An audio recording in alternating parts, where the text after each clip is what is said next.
Good evening, ladies and gentlemen. We'll start the meeting very soon, once we've all found our seats.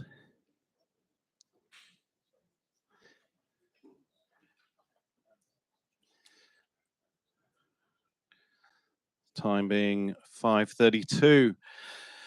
The City of Boston welcomes all councillors. I believe we have a full house, yes, of council, staff and City of Boston.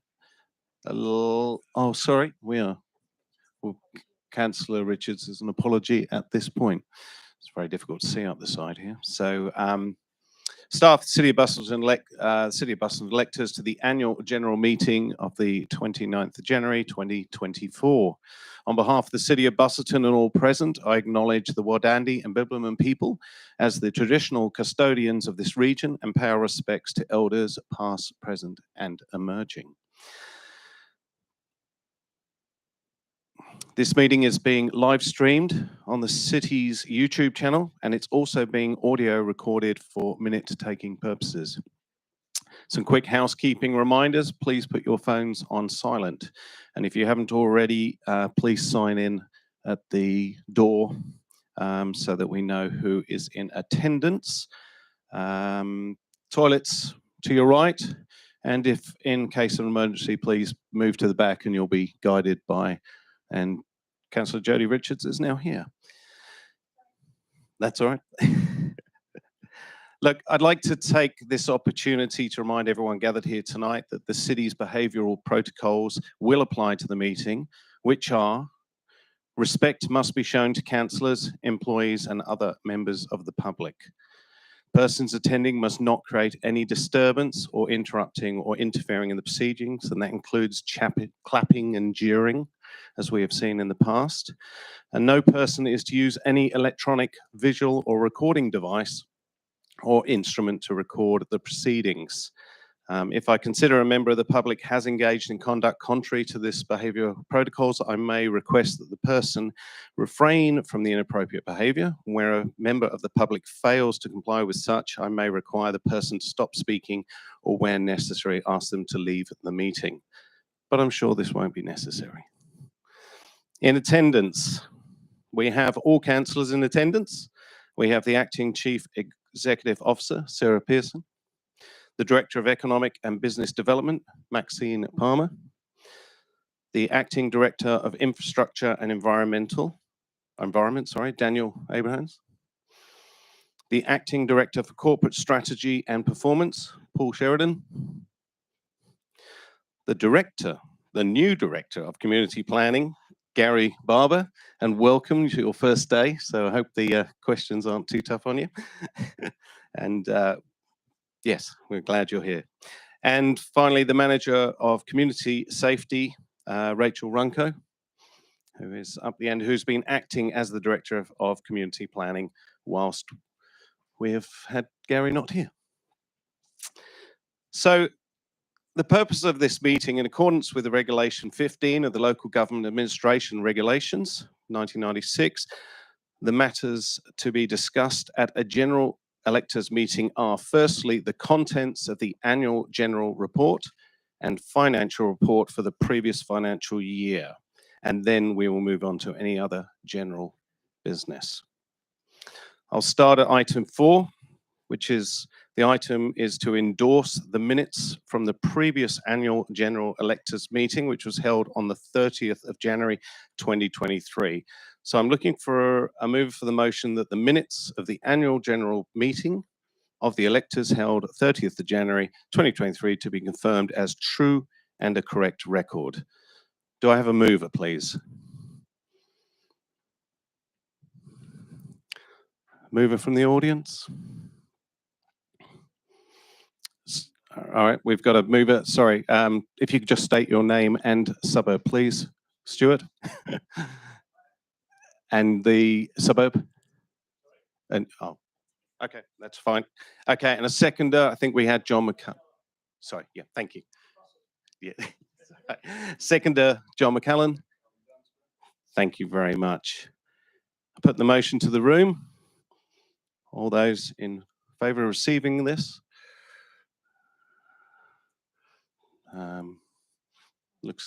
We'll carry that one. Thank you.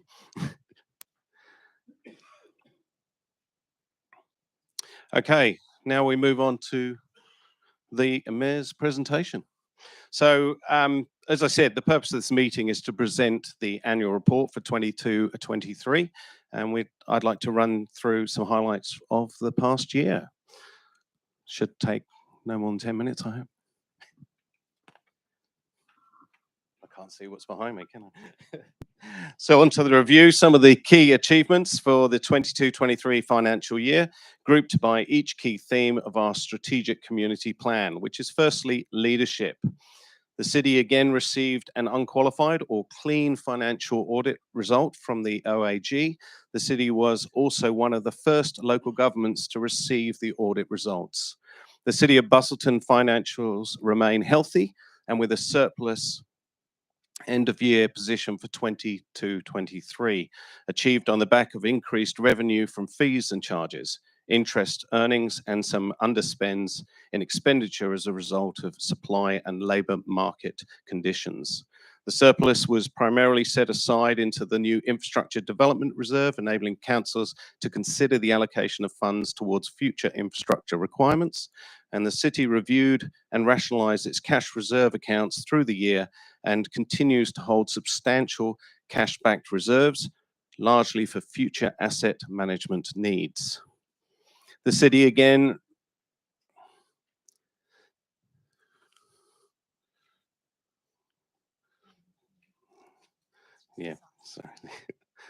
okay. So our city, the staff provided a wide variety of services across the city. Page 12 and 13 of the annual report provides an overview of some key service stats, such as those shown.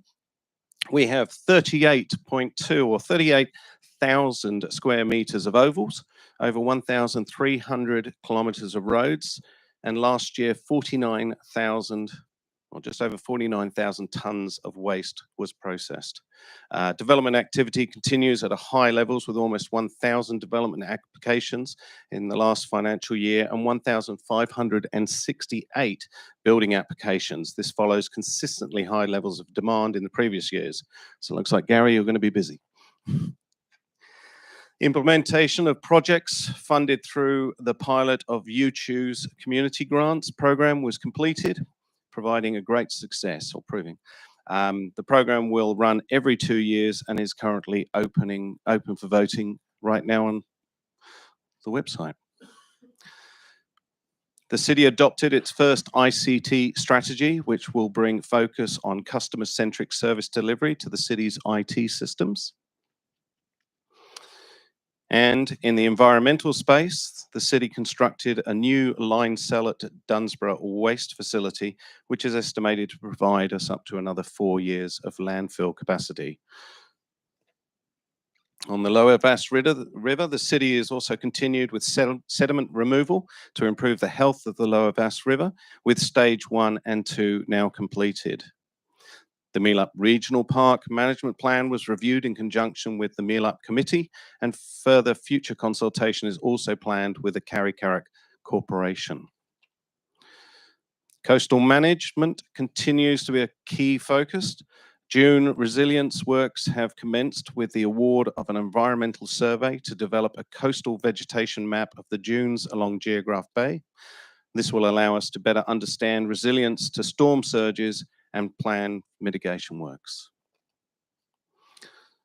Under lifestyle, the city contributes to the great lifestyle in many different ways. Infrastructure investment in renewal and maintenance is a key focus for the city. The city undertakes a significant roads program with 5.8 million in capital expenditure for the year, and last year included the pictured Sugarloaf Road upgrade, which was reconstructed and widened to provide road safety and better experience for the visitors to Sugarloaf Rock, along with major works to Jindong Road, Ludlow, Heather Green and Willabrup. The council resolved during the year to build a new war memorial at the Rotary Park while retaining the existing centre path at Victoria Square and construction has commenced. And I have to say, looking down, it's already commenced very quickly. A lot of the works are going in within a short period of time. So very hopeful that that will be open for Anzac Day. Saltwater progress. The construction of the Saltwater, our new performing arts centre, progressed through the year. The building is expected to be completed during the second half of 2024. The city has received booking inquiries for conferences, touring productions, and community organisations, and it's exciting. Looking forward to the opening, I have to say. The city also adopted a new cultural precinct strategy with the focus on activating the space, heritage tourism, education programs, and accessibility improvements for the precinct. And we look forward to seeing the strategy implemented over the coming years. In terms of our youth, the city developed a youth plan to guide the range of initiatives aimed at connecting and engaging with youth. The City of Busselton and Rio Tinto also proudly celebrated a 10-year youth trainee partnership. The Break Youth Facility in Dunsborough was also opened in September 2022. And supporting community services, the city entered into a lease in July 22 with the Southwest Aboriginal Medical Services for a site at Lock Estate, where they can provide holistic wraparound health services to the Aboriginal community. Recreation and community facility planning has and will continue to be a key focus for the city. During 22-23, we commenced a review of key strategic documents, the Sport and Recreational Facility Strategy and the GLC Master Plan. We also undertook a planning exercise in Dunsborough, looking to the future of Dunsborough sporting and community facilities such as the NCC. This important work is ongoing. The VAS Sporting Precinct floodlights were completed last financial year and will allow sporting groups to train and play at night. So under opportunities, last financial year, we saw the city undertake a number of significant infrastructure projects. One of these, the Busselton Margaret River Airport. Passenger numbers surged in the last financial year, with the full year of the Melbourne flights and an increase in FIFO passengers. This has resulted in the airport delivering a net operating surplus. To facilitate growing demand, a new 270-bay car park and expanded departures lounge were constructed. And we are looking forward to the commencement of the Jetstar Sydney flights in March. March 26, wasn't it? Thank you. Yes. Focus on, and our focus remains on obtaining funding for the new terminal building. We continue to deliver economic and development initiatives with our small ED team, with a business concierge service established and improvements to our website, plus our collaboration with the chambers. We continue to support events as a key economic contributor and the way to connect to our community. More than 140 events were held in 22-23, providing a direct economic benefit of over $60 million to our community. This represents a significant return on investment for the $900,000 that was spent on event sponsorship. The installation of the digital billboard on Busselton Highway was completed in March 23 and has proven to be a fantastic way to advertise city-sponsored events as well as displaying important public messaging. Stage 6 of the Dunsborough Townscape works were completed in December 22, resulting in a more usable, vibrant space with additional alfresco seating. And the City of Busselton received a number of awards as listed above. Planning Excellence, Road Safety Awards, Town of the Year finalist for Dunsborough and Ostwim, Australia. Ladies and gentlemen, that was my brief overview. I hope it was of value to you. Thank you for your time in listening. So in closing, I'd like to thank the staff for their hard work throughout the year. This is only a small snapshot of the great work that the staff perform every day. I'd also like to thank councillors for their contributions. The work that was completed in 22-23 financial year was completed under the previous council, with council elections being in October 23. And I'd like to acknowledge the contributions of the former Mayor, Grant Henley, the former Deputy Mayor, Paul Carter, and Councillor Ross Payne. I'd also like to again welcome our new councillors, Jared Kennedy, Andrew McNeish, and Valerie Craig. And I know the new council is looking forward to delivering some great outcomes for the community. With that in mind, I will move on to the order of the business of the meeting.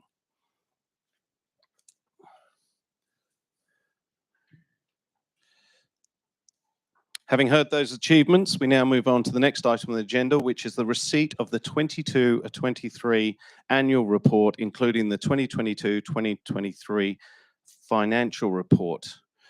So I'm looking for a mover for the motion that the City of Busselton 2022-2023 annual report and the 2022-2023 financial report be received by the electors. Do I have a mover? I have a mover there from Terry, just Terry Thompson and from Busselton. Thank you, Terry. Do I have a seconder? John McCullen from Dunsborough. Thank you. I put the motion to receive these. All those in favour? Thank you very much. Okay. So, other general business. We've received some pre-registered questions which were received by the city prior to the meeting. So I will now go through that order, inviting the electors to proceed to ask their questions. Please use the lectern and state your name and your suburb. The first question I received was from Ray Mountney. Mr. Mountney, would you like to come forward?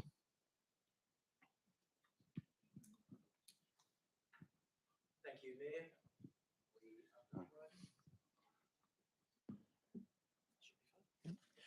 Thank you, Mayor. Thank you for the opportunity of standing before you, councillors and staff, and fellow members of the community, ratepayers and members. Not working? Lift it. Thanks, Barry.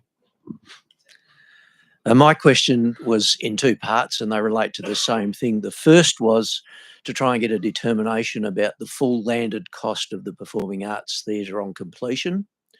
And attached to that was the second question, which I think we've all seen in full force with the great success of the Jetty and the Hilton Hotel and many other things, the enormous problem of the parking that we now have down on foreshore and what the council's outlook was to resolve that issue. Okay, so your first question was where you asked what is the final cost of the saltwater, and I'll direct that question to the Director of Economic Development and Business Development, which is Ms. Palmer. Thank you.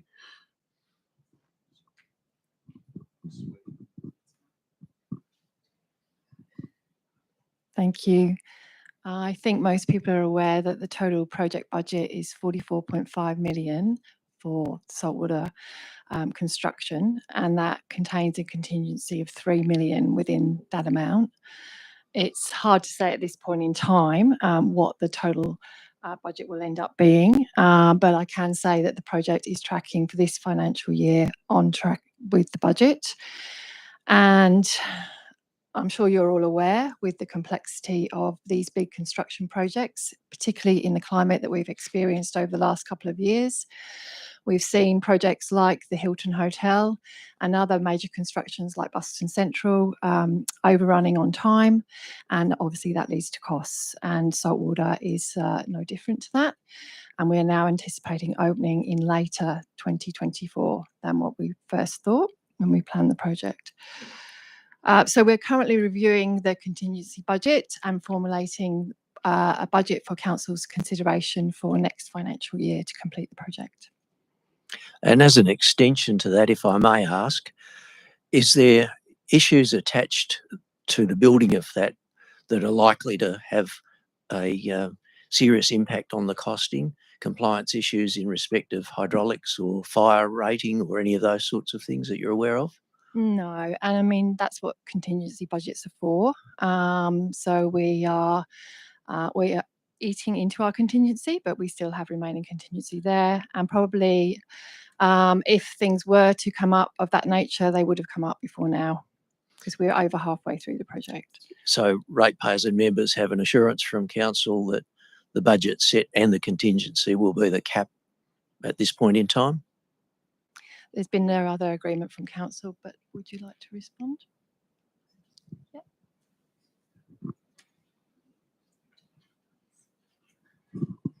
Just further to Ms Palmer's response, we are currently reviewing the contingency budget, and if any additional funding is required, we will be presenting that through to council. So we are currently looking at that at the moment. So we can't give you a guarantee, but certainly that is currently being reviewed. Thank you. And Mayor, I presume you'll move to the second question now. Yeah, look, within, you know, we have raised these issues of parking, but there are currently 2,800 parking bays within 500 metres radius of the saltwater. Parking demand has been assessed as sufficient at the moment. Foreshore and town centre parking is predominantly used during the day, and when the saltwater parking demand will be mainly for the evenings. The overflow parking will be set up in Signal Park as it is now, and seems to be working very well. The event programming and planning will also consider other events happening in the area and the seasonal variations in parking demand. And future planning includes additional car parking in Harris Road and around Busselton Central. I guess the concerns with Signal Park are that it is designated as a park and gets used as a park, and ratepayers accept that it's a park. There's a vast difference between a car park and a park. And frankly, when we come to a Busselton winter, the twain won't meet. If we're talking about 600 seats, potentially 300 additional cars in that area, it's going to come under a lot of pressure. Thank you. I mean, yeah, we're aware of it, and your question has been raised. Thank you. Thank you. Cheers, Ray. The next booking question is from Ms. Jill Walsh. If you'd like to come to this. Hi, thank you, Jill Walsh from Busselton, and thank you for the opportunity. I have actually had my questions answered. They were river related through other sources, but another question's just come up from other ratepayers, and so I'll take the opportunity to ask that question on their behalf, if that's all right. Sure. Can you just move the microphone down a little bit? So the last person must better? have been taller. All right.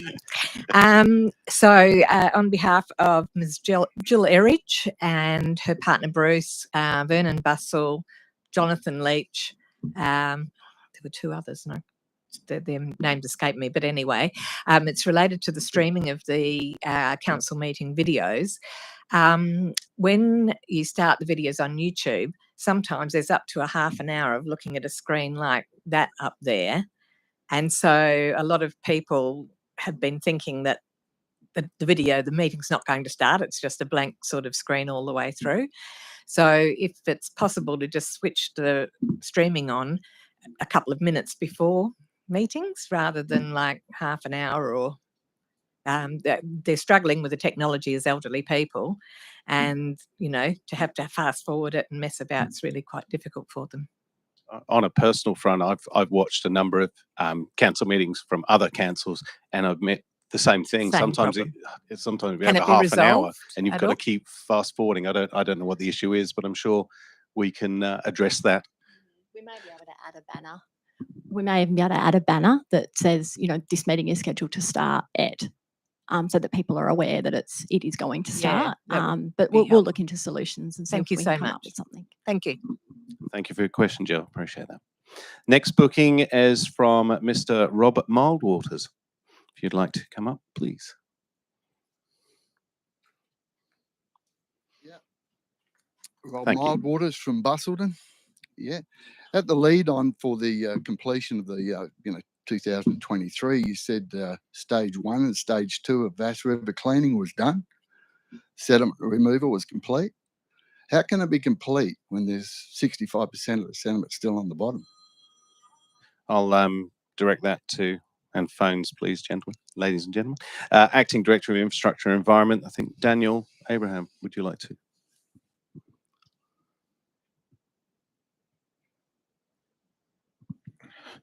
Good afternoon, Mr. Rob Maltmoses. Yeah. I'll provide you feedback that has been given to me by the experts.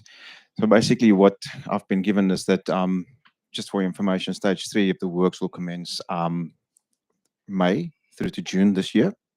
We're busy with the procurement side of things, so that project will be imminent. Stage 1 works were commenced in 2022 and was completed in 2023. 630 tons of dry sediment has been removed as part of that. Your stage 2 works commenced in 2023, transported and treated estimated 700 tons of sediment. The information that I've been given from the staff, the experts in the field, was that it's very hard to quantify the exact amount of sediments, purely because of the shape of the river. If you were to take sediment out of a lake or a pond or something, it would have been much easier. But we've been dealing with constraints with vegetation, the banks of the river, etc., etc. So it's very, very hard to quantify the exact amount of sediment that's been removed from the river as part of stage 1 and stage 2 works. More to that, some of the actual works are still being ongoing and being monitored by Department of TWR, as part of the water monitoring process. And once we've got that results, that'll be made public as well to the community. But we got a report that was only 35% removal of the sediment. So you must know there's 65% still in the river. And you've said it's completed. That's what I don't get. How can it be completed? Yeah, well,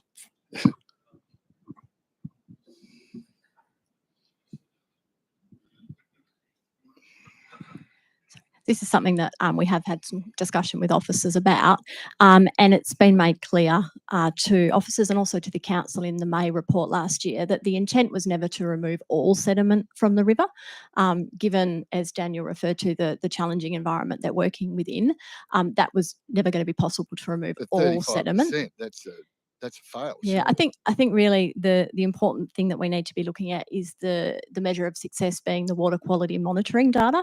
So DWER with the city have actually set up water quality monitoring, and then we're looking at that data to look at the success of the Well, trials. River was green.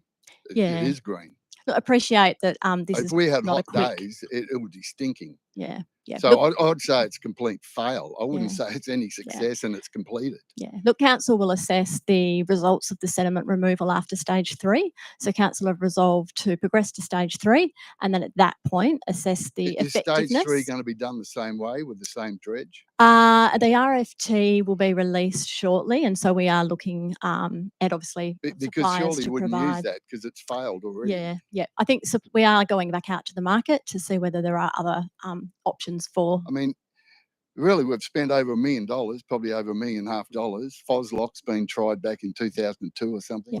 So it's all been done before. Dredging's been done before at the wrong end, started at the wrong end, and it's a dismal fail. I mean, come clean. That's what it is. Yeah. A dismal fail. Yeah. Look, appreciate that's your point of view, Mr. Mildwaters. Well, I think it's the whole town's point of view. Look, appreciate that's your point of view. However, as per the council report in May last year, we will continue with stage 3 sediment removals, obviously assess the current Foslock trial as well, and then put a report back through before we go any further with anything else to determine what next. So we agree that there needs to be a monitoring period and that we need to take stock. So I think the commitment from council was we do stages 1, 2, 3, we do the Foslock trial, and then we reassess. So you take sediment off and then you put Foslock back on, which is sediment. It's clay. Rob, sorry, I'm not going to get into debate here. This has been an I'd just ongoing like you to man up conversation. and say it was a fail and we wasted all the money. We're not And we having. really need I'm to going to get please experts ask you in. now to sit down. Thank you, Rob. Appreciate I it. would definitely pass it on to people that know what they're doing. Thank We've got you. rid of Paul Needham, who No, didn't know no. what he was doing. This is it. Please sit down. Thank you, Rob. Appreciate your questions. Thank Complete you. fail. Thank you. That's what I'm Thank you. We've received a registered question from Mr. Vern Bussell, who is unable to come tonight. But as Vern does turn up so regularly, I will, on this occasion, read his question out.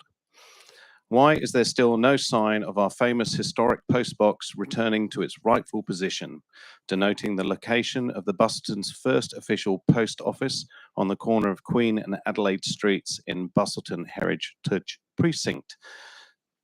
We have some good news on this one. The postbox referred to is is ready for installation. We were just confirming footing requirements, which, believe it or not, came through today. We'll go back in the same location and it will be operational. The new box that was on the other side of the road will be removed, as we don't need two assets next to each other. It has cost the Australia Post around $10,000 to refurbish the post box, office box, which includes a newly casted mould on the top that was vandalised. And the mould of this box has been manufactured from the same company, so it is a true and original. So I hope that's good. And the second question is, what's happened to council's promised Busselton CBD online weather station? And I'll hand over to Sarah Pearson for that one. So both weather stations have been commissioned, one on this building here and one at the Naturalist Community Centre in Dunsborough. It has taken a fair amount of effort to get that weather data to transform through to what's called the Weather Observation website, so WOW website. It's aligned to the Bureau of Meteorology. So we have now done that. So there is data reporting from those two weather stations to that website. And we do have a link on the city's website under resident environment, but perhaps that's not as well known as it should be. So we'll do a bit more promo about that so that people are aware that we do have a link on the city's website and we are recording that data and reporting that data. Following on from Vern's questions, you said that data is not available. If you go onto the WOW website, there's nothing there. Okay. All right. Well, we'll have to look into that. Certainly our IT team have done a fair bit of work trying to get that data to transform up to the website. So thank you, and we'll look into that. Okay. The final booked in question comes in from Mr. Gordon Bleachmore. If you'd like to come up to the stage.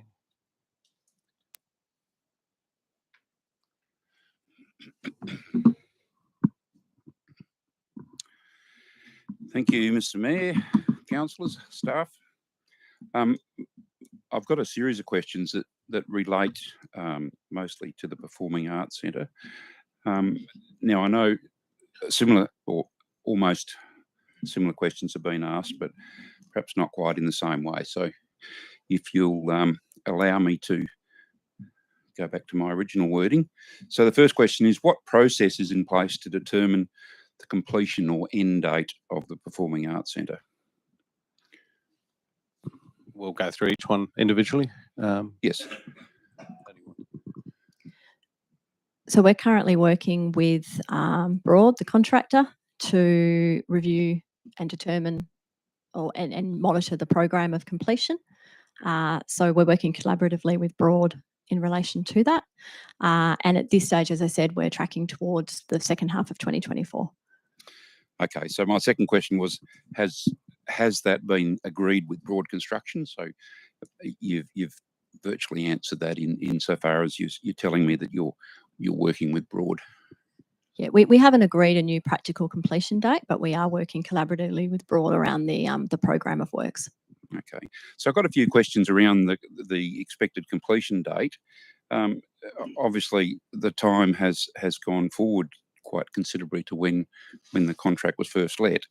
Is there a penalty clause in the contract in relation to the end date? A penalty clause in the contract? The contract is commercial in confidence, so I'm not able to talk around the details of the contract here tonight. Thank you, Acting That's CEO. Common practice. Thank you, Acting CEO. I would remind you from my experience as a councillor was when it relates to dollars, yes, confidentiality would be expected. This is just a general yes, no. Look, I'm not able to get into the details of the contract, but as you know, you would expect there are typically those sorts of clauses in contracts, but certainly I can't confirm the details of this particular contract. So my next question was, has that penalty been triggered? If so, and when? Again, they're commercial in confidence matters that I'm not able to discuss in this forum. Okay. Does the city employ a dedicated project manager to oversee this project? The city does currently have a full-time resource working on this project, yes. As a project manager, yes. So we have seconded one of our employees to work as a project manager on this project. Okay. Now, some questions around the contingency. We were initially advised that this was a fixed price contract, and that question was asked last year again, and the mayor at the time confirmed it was a fixed price contract, $38.5 million, I believe. Has the contingency been exhausted? Now, I know part of that question has been answered already, but I did hear the Director of Community Services, anyway, Maxine. Yes. You're talking now of a $44.5 million budget and likely to blow out from that. How does that tie in with the fixed price contract, the contingency not being expended now, and your expectation was the contingency would be suitable to get us to the end of the project? Where's the blowout occurring? Yeah, rather than maybe pass microphones along, I might start and then hand over to Maxine for anything that I've missed. That 44.5 million was the total project budget. So the $38 million that you referred to is the construction contract value. Yep. All construction contract values, obviously, all construction contracts have variation clauses provided for, etc. And so there is a contingency budget on top of that 38 million, which is 3 million as per referred to before. We also had some funding for landscaping and fit out and things. So there was a total project budget of 44.5 million. Mm-hmm. Whether the contingency was or is suitable, I think, as Ms. Palmer indicated before, we are still working within that contingency budget. But also, as we indicated, we are reviewing whether or not that is suitable at this point as well. So in the final report, let's say we're standing here next year and the council is all happy and excited and the Performing Arts Centre's open and up and running, will the community be told the true completion figure all up? It'll be in the financials. Come on now, Mr. Mayor, it'll be hidden in many line items. Careful. I'm serious, and you know what I mean. The everyday community member, will they be told? They don't have to go searching for things. I can show you a lot of things that are hidden in line items already. That's a little tricky. We will communicate the final cost of the project to the community. We understand that it's a significant community interest and a significant community project, so we will communicate the final cost. Good. Just one last question, if I may. It relates to the annual report. On the council website, there's a notice of meeting and there's the agenda format, but there was no annual report. Did I miss it, or is it hiding somewhere else? It's under under the council section. There's a governance and transparency tab. Appreciate it's maybe unwieldy. There is. I'm a member of the public now. We're all members of the public. If you type annual report into the search functionality, it will bring you up the section with the annual report. So it is on there. But happy to take ideas for how it can be more visible and attached to the agenda of the meeting. Yes. I would have thought, if I may, like the council agendas have attachments linked to that. Why couldn't that not note happen? it, Mr. Bleachmore. We will definitely put that aside. But I have to say, I've often, when I'm just looking up a policy, I just type it in and it comes up on the search straight away, which is really good. So, but noted for future. Thank you very much. Okay, having received no further pre-registered questions or bookings, we now open up to any other general business from the floor. Are there any electors who would like to ask a question of the city or council? Please, sorry, this gentleman, thank you. Please say your name and suburb. Trevor Avery, Rabbit. Maybe, cheers, Trevor. Just drop that down. I'm a bit shorter than the average. My question, just looking at your report and that, I live out, as I say, Rabban, on Wannop South Road, and the block of dirt that the city's purchased there for future noisy sports. I'm just wondering, is that also going to be part of your sport recreational facility strategic planning or whatever you're looking in now. It's kind of like when I read in the paper that the previous mayor, Grant Henley, said that it was no good for housing development because it's proximity to the airport. I kind of laughed. I found that very silly, as there's a development happening right now closer to the airport than what that block of dirt is. So really my question is what is the future of that block of dirt going to be, and when is it going to start to happen, and when is the city going to engage the people living in that area? Just one thing on the not being appropriate for residential buildings, it's because of the flight paths.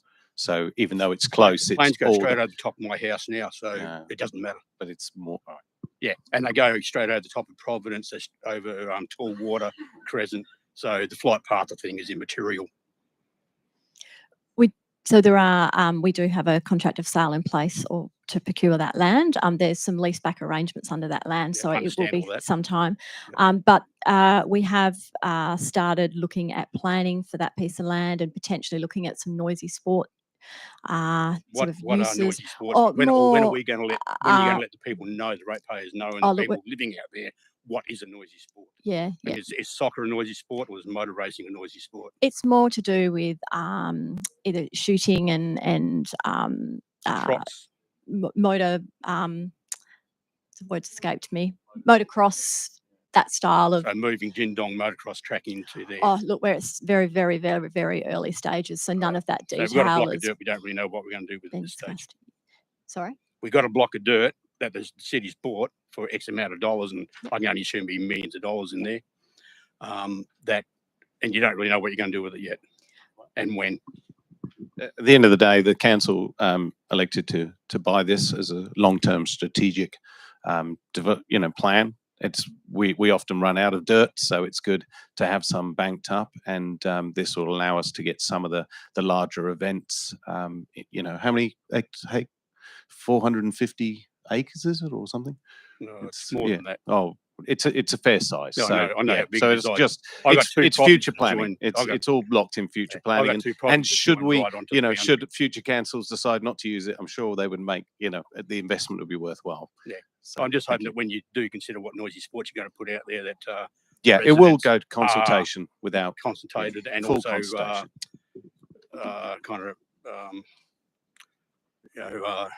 fixed up for their amenities being upset. Absolutely. Thanks. Thank you, Trav, for your question. Do we have another? Sorry, Keith Sim put his hand up next. Thank you, Mr. Sim. Keith Sims, Busselton. Good evening, Mayor, councillors and staff, and thanks for the opportunity. Excuse me. I really only had one question, but my neighbour who wanted to come tonight has asked that I ask his question on his behalf. So that's Brian O'Connor from Busselton. Question regarding the annual report in note 23, financial risk management. He says, I can't find a reference to any risks associated with contract management.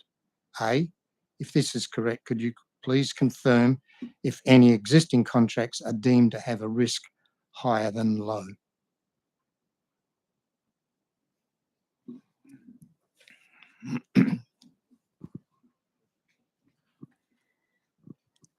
I think Mr. O'Connor may have raised some matters around risk management last AGM.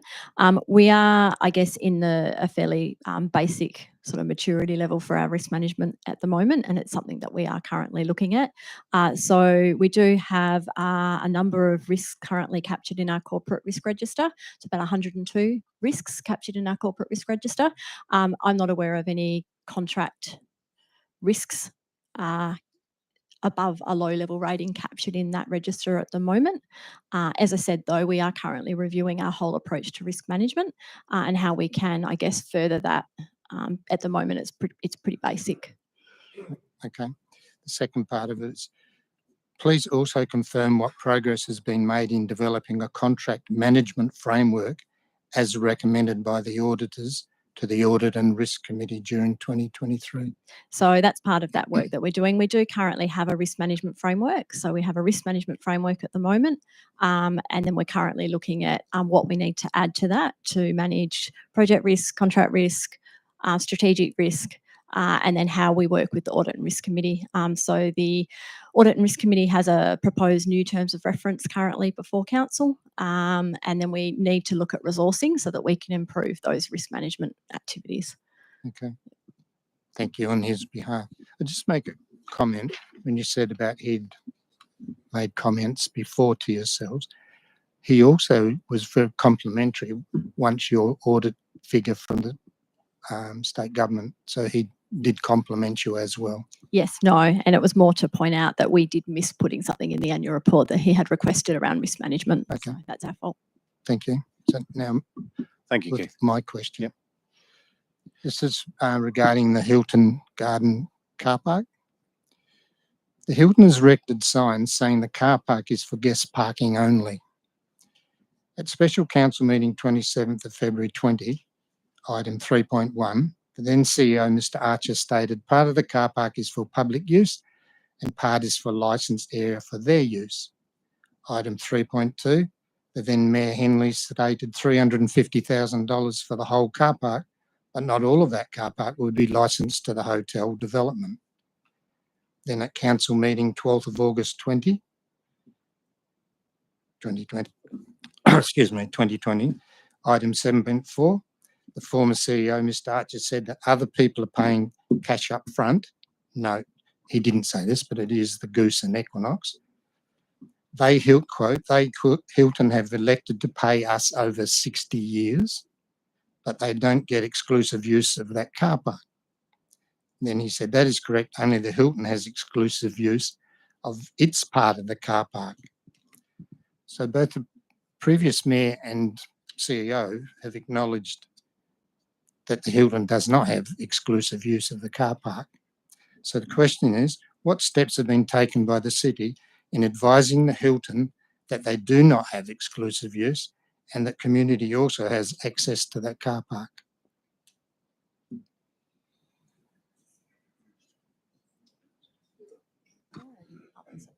Lack of parking's already Well, been look, mentioned. we will take that, please. No, we're not. Thank you. My understanding is, and this is what I believe, is that they've got about 28 bays and they've got 2 signs up just to protect those bays. But that's all. The rest isn't exclusive by any means. So, but we'll take that on notice and get back to you. Thank I you. would think that the signs are shown as being guest parking only.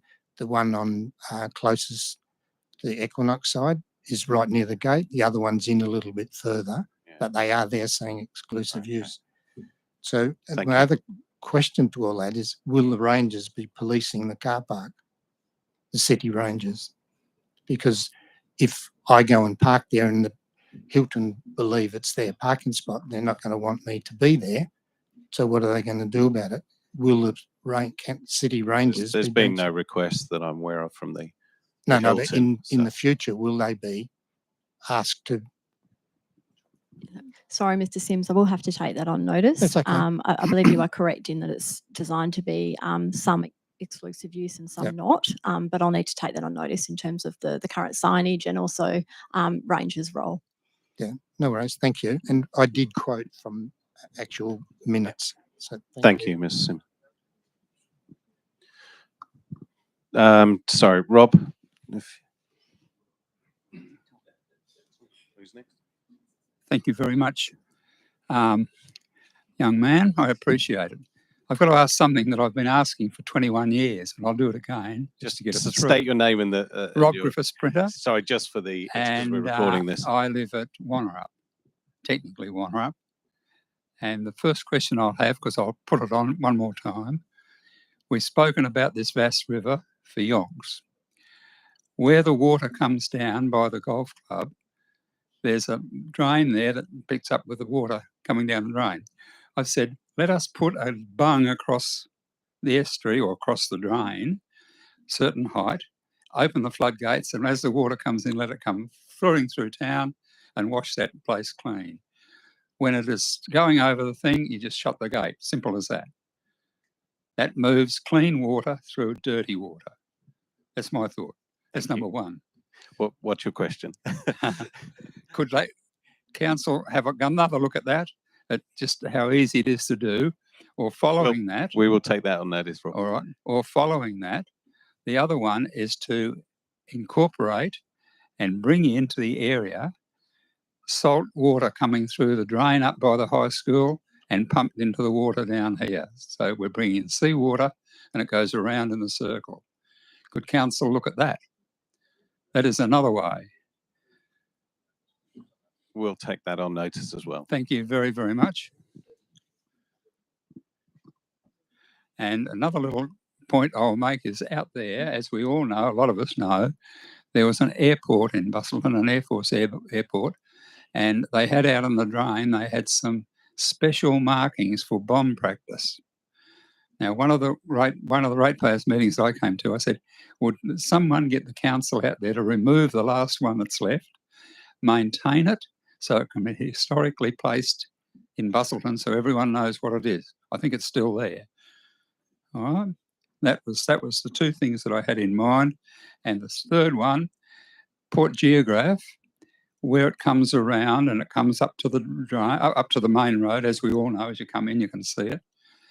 Why can't we, as councillors, put a drain in or a water in so that that drain can come down through the drain, the floodgates go away, and we make it an island? That'll save a lot of problems in our town. There may be a few problems with people getting washed away a bit. I don't think they'll get washed away, but they may be able to build up walls, but it comes so that Port Geograph, where it is now, it becomes, other side of Wannerup becomes an island. And I think that'll solve a lot of problems in our town.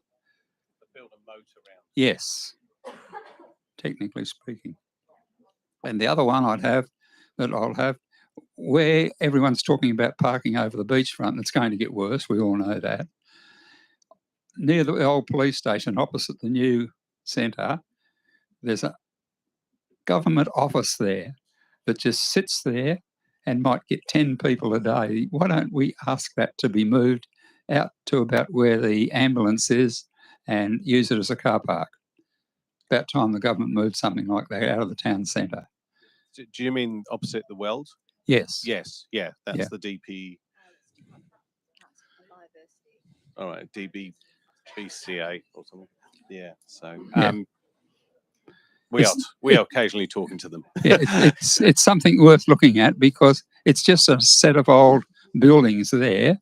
Sure, there are all sorts of government buildings, but they're not needed there. They're needed out there somewhere, far away. I did Okay. actually, in my first week as mayor, go up and have a chat with David Templeman about that very piece of land. Yeah. And we've raised it as something that we would like to get hold of if we can. And we're now talking with those departments. So Thank you very, hopefully very something much. will come. Thank you. They're the points that I'd like to make, and particularly the one about opening Port Geograph into the drain that's there and making it an area that can go around. In the olden days, people used to go down to the bridge here, the railway bridge, and catch herring and whiting and crabs. Rob, we'll take Thank that on you. notice, but I appreciate you. Thank you questions. very, very much. Thank you, Mr. Griffiths. Thank you. I'm trying to sort of keep an order, and some people are missing, but the chap with the lovely hat on.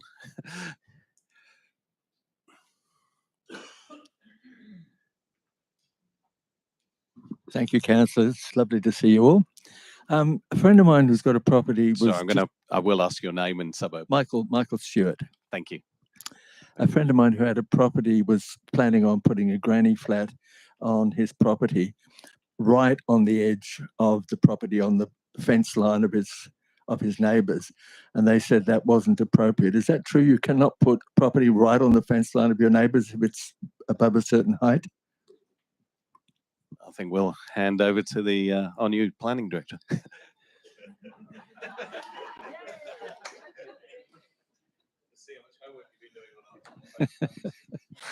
Thanks so much. It depends on the property, the coding of the property. and where it's located. So if they want to contact us directly, it's probably better Right. to approach Well, the staff reason, directly. sorry, the reason he asked the question was when he went past the new entertainment centre, that apparently it is right on the fence line of the house next door, like, you know, how many stories high. So he was just a bit concerned about that and seemed to be a little bit of a double standard there. Anyway, thank you for your time.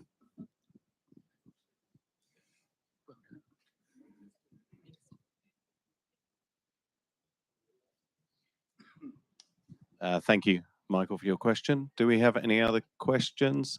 I'm just going to go now to somebody at the back there who's recently got some awards. If you'd like to come forward. Tony Sharp from Yowling Up. Thank you, And Tony. two quick questions regarding Dunsborough.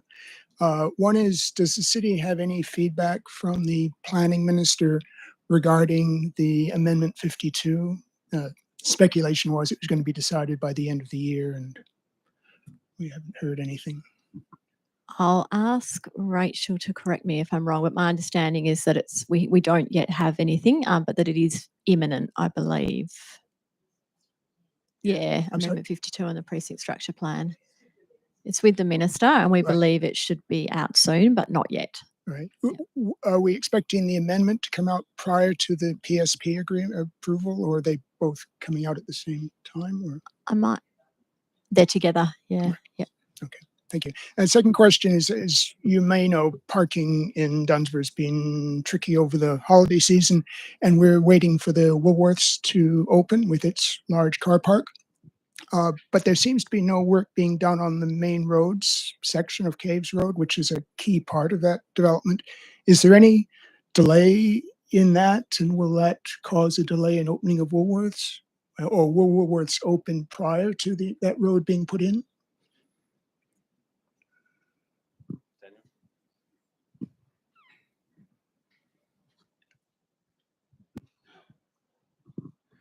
Thanks for the question. I will definitely chase that question up with main roads. Main roads normally take a lot of time when they're planning and design and stuff, as you know.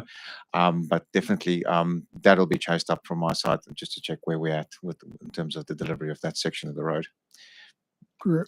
So I'll take that Part of question on that- notice and then potentially come back to you. And part of that answer, could it also include whether Woolworths can open prior to that road being put in or not? Because that will have obviously major impacts on. Yeah, I was part of that initial investigation, and I think the biggest thing there is you got a road connecting through. Yep. So that might be an issue if you start circulating traffic within that shopping centre. So yeah, as I said, I'll have to take question on notice and check with main roads in terms of their timing. Great, thank you. Thank you. Thank you.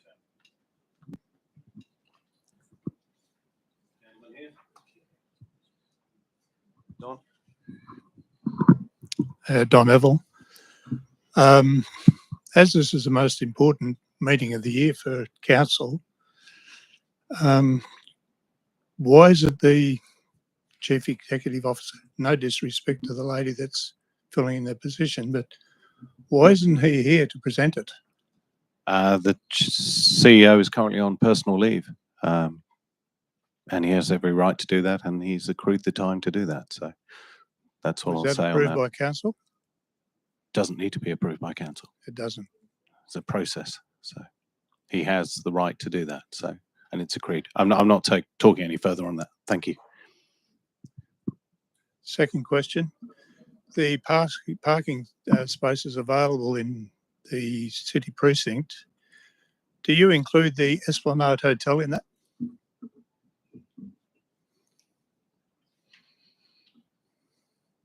The actual car park of inside the Esplanade Hotel? Of course, yes. No, we're only accounting for public car parks. The ones.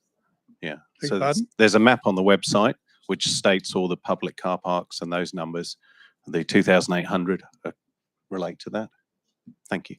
So what does the council do about parking on private property and across driveways, on corners, and everything like that? What does the council do about all that? Well, we have bylaws.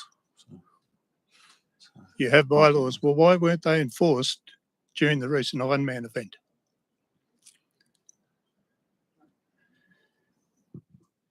Why weren't they?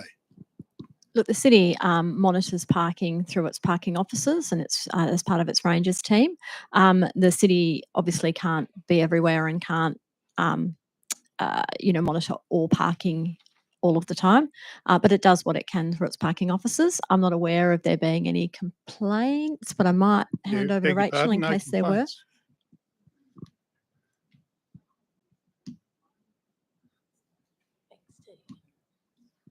We did receive complaints following the Thank you. Ironman, You did and receive complaints. rangers did patrol at that event. Obviously, on a weekend, we only have 2 rangers generally on duty over summer, so they do get spread across the district. But I am aware that infringements and cautions were issued Could to you please people advise? involved. Sorry to interrupt. Sorry, carry on.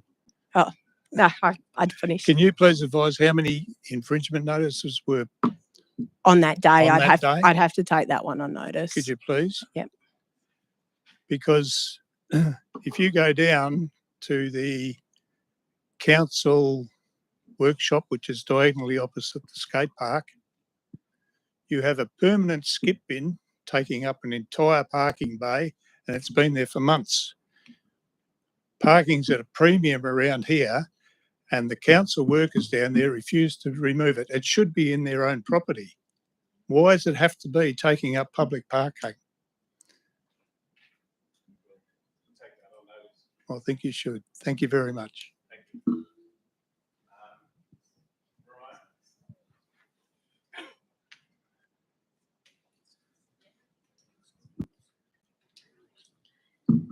My name's Mariah Guria. I'm from Bustleton. It is a pity that Tony isn't here because I did have a question for him. But anyway, I have a couple of questions. One in particular is to do with the annual budget or the report. It says in here that your employee cost is $35 million. Just wondering how many employees we have because I can't find that on the report. No worries.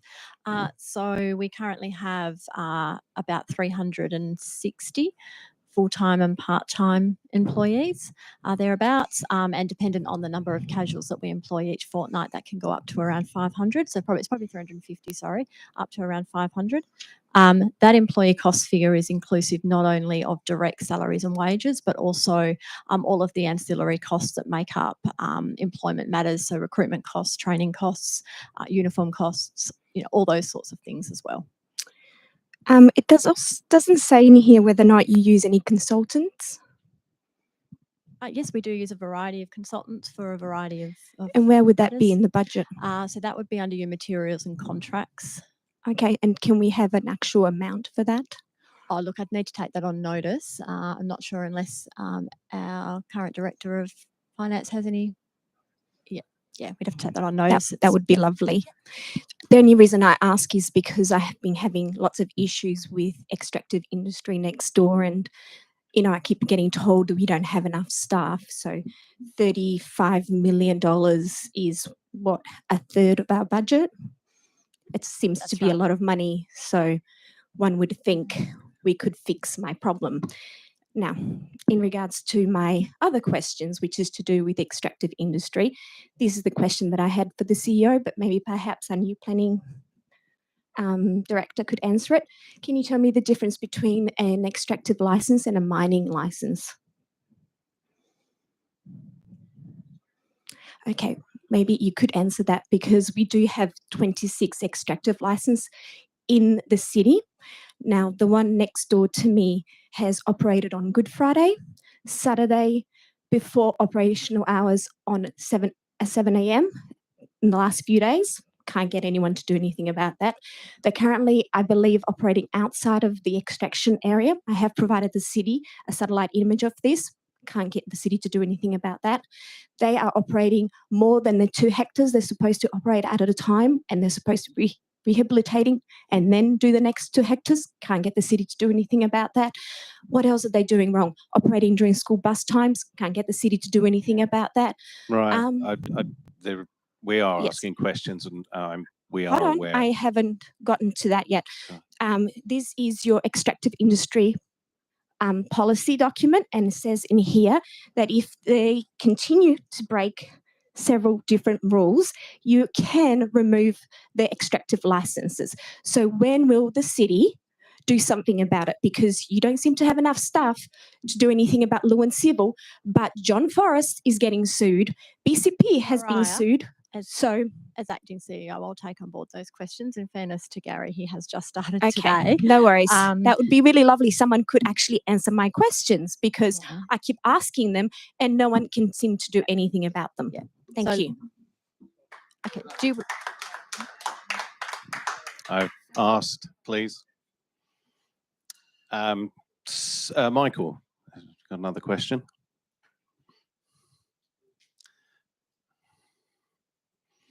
Yes, I'm sorry, I completely forgot my second question. I've been in the Well Theatre, as quite a lot of you would know, for about 20 odd years and lots of performances. And it's been expressed quite a lot of concern. And my question is, and on behalf of a lot of people in the world, how come this new construction was permitted in a heritage listed area of Busselton? A lot of people are confused about that. If it's heritage listed, surely you have to maintain it as a heritage precinct. I'll give that to Maxine.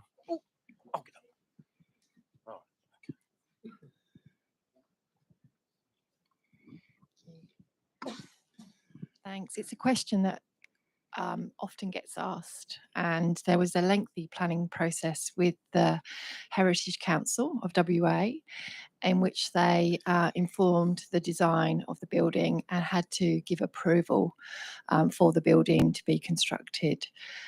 Their feedback was actually a preference for complete integration with the two heritage buildings either side of the new development, and not to build something that didn't interface with them and work with them.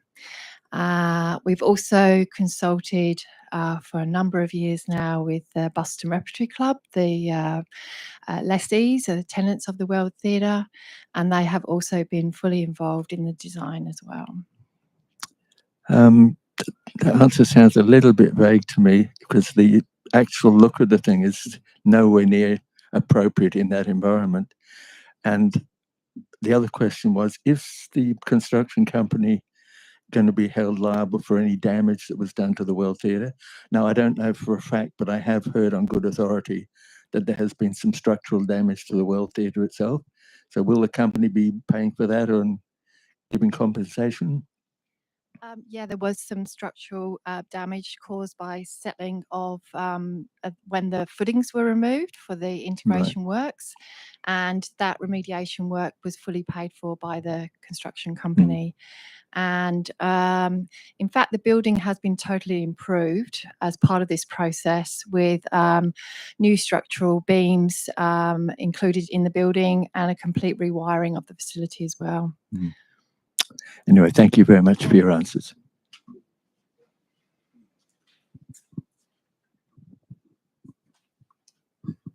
Do we have any more questions? Yes, a few. Terry? Good evening, everybody, and thank you for your time. My name is Terry Carmichael, and I live in Dunsborough. I work with the DDPA in Dunsborough, and over the last 3 years, we have continually asked for a plan for the foreshore. During that time, we have been repeatedly told and advised this is in a process, but here we are 3 years on, and nothing has come through. Could you please give me a direct timeline of when a plan for the foreshore will be coming through? I believe it's in our corporate business plan as an action for the balance of this year and into next year. So next financial year, 24-25, is a coastal nodes planning exercise for the Dunsborough foreshore. So it will be some way off, with that planning expected to take some time. Could you please explain, that is 3 years ago, we were told that that plan is coming through. Now you're telling me it's going to be another 18 months. Could you please explain why it takes so long? In simple terms, prioritisation of workload and other activities, planning activities would be the sort of the simple answer. We haven't yet been able to prioritise that planning work for the Dunsborough foreshore. So Dunsborough's foreshore is not an important part of your progress for the last 4 years. Look, certainly I wouldn't say that. I'd say Dunsborough and planning in Dunsborough is a very important part of our process. The city has obviously been focused on other matters within Dunsborough. So it's undertaken Dunsborough town centre planning through the precinct structure plan. It's also undertaken in the past financial year a lot of community and recreation planning as well as youth planning. So there's certainly been focus in the Dunsborough community around planning for infrastructure and facilities, but at this stage the foreshore planning is still to happen. So what has been worked on for the foreshore in 4 years? Look, unless I can refer, yeah, I'm going to need to take that on notice, sorry. Could you please come back to the DDPA, who've repeatedly put emails and letters and requests that somebody comes and presents to us what the plan is, when it's going to happen, and the concepts, because we have a community that is very concerned about the state of the foreshore. We have one shower across the whole strip. In Bustleton, you have 12 in a 200-metre area. I think that shows there is not enough focus on the Dunsborough foreshore. Certainly, we'll take that on notice and look to come back to you with some further information. Thank you. Thank you, Terry. Pleasure. Any further questions? The chap over. Thanks, Mr. Mayor. Rick Keogh, Geograph. Sorry, what was the name? Sorry. Rick Keogh, live in Geograph. Councillors, ratepayers, staff, just a quick question on the financial statement. I only just saw it after I came in. In expenditure, it's on page 49. We have other expenditure. Now, 2022 it was roughly 3.2 million.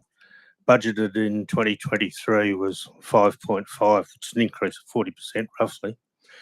The actual expenditure was 10.7 million. Now, other expenditure is a very loose fit. Could we have a bit of a breakdown on what that would have involved? I realise the question is without notice.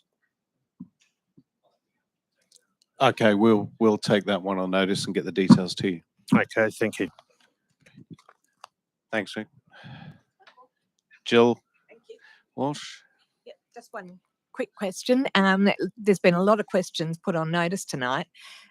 Does the answer to those questions get recorded in the minutes, or just to the recipient that's asked the question? No, we will put them in the minutes. As, all right, as thank you. Because updated they've been some good responses. questions. Yes. No, yep. Thank you. Do we have any more questions? Going once, going twice. Great, thank you. Well, there being no further questions, I'll now declare the meeting closed at 6:45. It's probably a record. Thank you, everyone, for your attendance and appreciate your time. Also, staff, councillors.